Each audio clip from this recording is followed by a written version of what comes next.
Welcome to your channel Ray of Hope, and this is going to be another series for our class Bug Bounty and Web Application Penetration Testing, right? So we have already covered a lot about the web application vulnerability testing, right? So over here today we will be covering in detail about path traversal, or you can say directory traversal, right? So in this module we will be covering what is path traversal, how to identify this, how to mitigate it, and how to exploit it. Moreover, the different ways to identify this and what are the mistakes that we made over here, right? Okay. So first and foremost, when we talk about path traversal, it is a vulnerability or also known as directory traversal, right? That allows an attacker to access file and directories that are stored outside of Wave root folder. But what is Wave root folder? When we talk about Wave root folder, it is a folder which is also known as document root or public directory. It's a directory on a web server where publicly accessible files are stored. And path traversal that we exploited, which is stored outside of web root server. It is not inside of web root server. It is outside of web root server, a folder. Remember that. This is a must remember point I'm telling you, right? Okay. What it does, it allowed an attacker to read arbitrary file on a server that is running an applications, right? However, in some cases, an attacker might be able to write as well. Yes.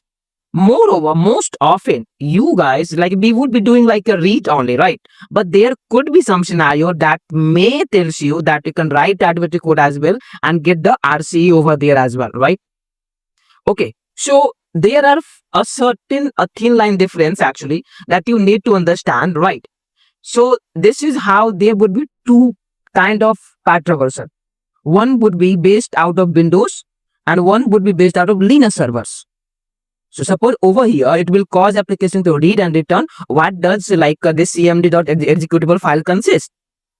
And over here it will return us like whatever this etc and password file consists, right? So there are two ways to perform path traversal. Again, not need to get confused, we will be covering this. So let me give you a scenario, right? What if how we gonna identify this? Now we just got to know that what is path traversal, right? And what do we do with that, right? So now let's understand that how we gonna identify this, that where we have to perform that, right? Suppose there could be one scenario, guys, right? File upload or download functionality, right? So suppose you find a parameter or a functionality or a feature of an applications where there you can upload the images or any sort of file or download from there, right? So that is where you can perform path traversal, directory traversal as well, right? Or if you find an application having access to file actually, or web pages with file access, you can consider hypothetically over here rayofhope.com/download what file equals to secret.pdf or rayofhope.com/image preview superman.jpg or document type id is equal to 123. So if you encounter this kind of parameter, right, so this is where also you can perform path traversal. Or if you find something called open redirection or application is redirecting you to some other website, even there you can perform path traversal. Or there could be one more scenario, error message. Sometimes it could be that application throws an error and the error path may look like var www.html image or not findable, like could be anything, right? That may hint you that you can perform path traversal over there. So these are the possible ways to identify that you can perform path traversal on the applications. Okay, so most important thing, guys, that you needed to remember. I just talk about in this video that we will be covering two pointers. Why did we use Windows System CMD? And why did we use etc/password? Why? How we would come to know if the application is using Windows server or Linux server? How? So for that, we have one options. If we would be able to identify the server version or server, like if the application is using Microsoft ISS or Linux. For Linux, you can see Apache, or Nginx. That means we can perform like a part traversal payload like /etc password, or if we identify Microsoft ISS or any other Windows servers, right? Then we will be using Windows Server payload over there. But in case of Windows Server, you can use both actually. But yeah, it is always good to go for the prefer one, right? Now, guys, you this will help you in your file upload functionality as well. Suppose you find a vulnerability, right? And the application is using Microsoft ISS, right? And you are trying to upload the exe file. Do you think that it will get executed on server side and get to the RC? No, right? So you have to create a payload, and that should be that their extension should be either ASP or ASPX, because that are commonly hosted on Windows Server. Got it? So in terms of Linux, you can go for PHP, JSP, or HTML. Depends actually, right? It was just a bonus point, right? I believe you got to know what is path traversal and how to identify this, right? Any sort of doubt if you would have, we would be covering. By the end of this video, you would have no doubt actually, right? Okay. So now, when we talk about this, how we gonna exploit it, right? If you see over here, we intercepted one request, right? The product ID is equal to 1. We talk about it, right? If ID parameter, right? So it is not sure that the application is vulnerable for path traversal, but yeah, we can try. So now what we done over here, what we did, we removed 2, right? And uses the /etc password, and we got the account informations details, which is really sensitive. But how I know that without I did not use any dot slash. Guys, again, there are 2 types of a path. Absolute path, right? So over here, we are using absolute path. And then we have relative path. So dot slash slash. So this is relative, this is absolute. So when you know that, yeah, this much directory, the back of the application is having all the data. So you use etc password. But when you just try to go as much directory back, like 2, 4, 10 directory back to see what information you can get. So that is a relative path, right? Okay. I hope I made my point clear over here. Okay.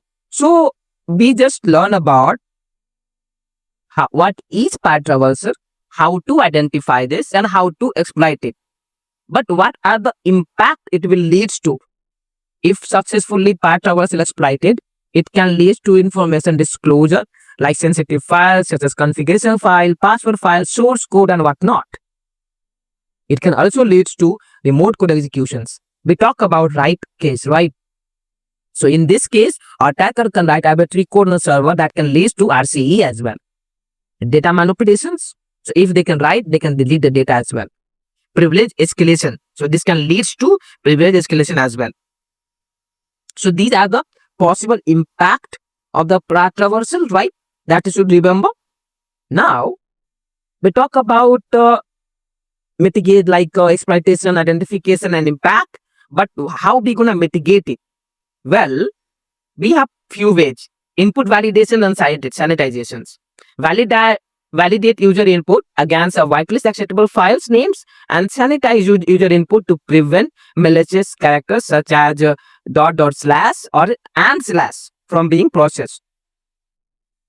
Or you can go for canonizations, which means basically it will convert it to its standardized absolute form, right? I just talk about 2 things, absolute path and relative path, right? So now what it will does, if we are trying to execute like this, /www/project/dot index.html, so it will convert it to var/www/index.html. It will remove that. So this way, it can also save from path traversal, or we can implement least privilege principle, which means basically we will be storing files outside of the bare boot directory and limit access to them. error handling. You have to make sure that no sensitive information is disclosing in the error message as well, right? Okay, so now we are done with our theoretical concept, right? Guys, again, you would need to remember that if you'd have any sort of question, feel free to ask me, right, in the comment box. Okay, let's go ahead and do some practical stuff. So this is the website that we will be using. Let's log in.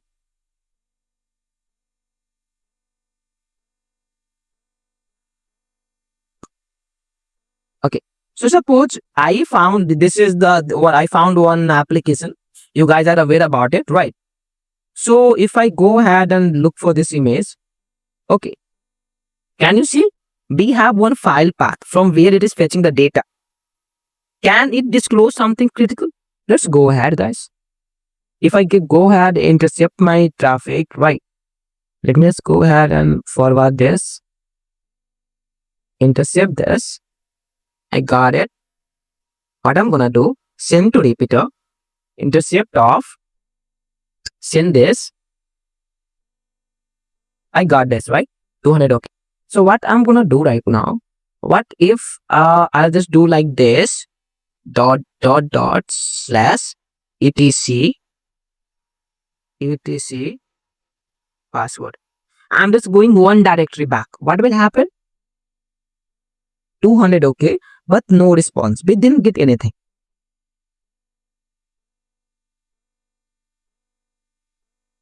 etc password.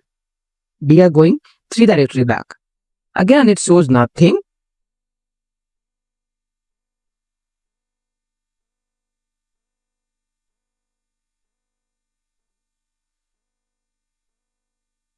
There you go. Now we have found out details. This is really critical, right? See, why?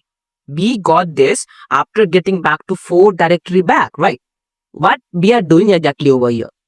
Whenever we are using dot slash, we are getting one directory back, right? And this is a relative path. If we would be using only etc or we knew it, that only one directory back this is available, then that would be an absolute path. So this is how you can perform path traversal, right? So guys, we are done with the path traversal vulnerability. If you would have any sort of questions or anything to ask, feel free to comment. I would be happy to help you. Or do like and subscribe our channel Day of 4. Thank you for watching.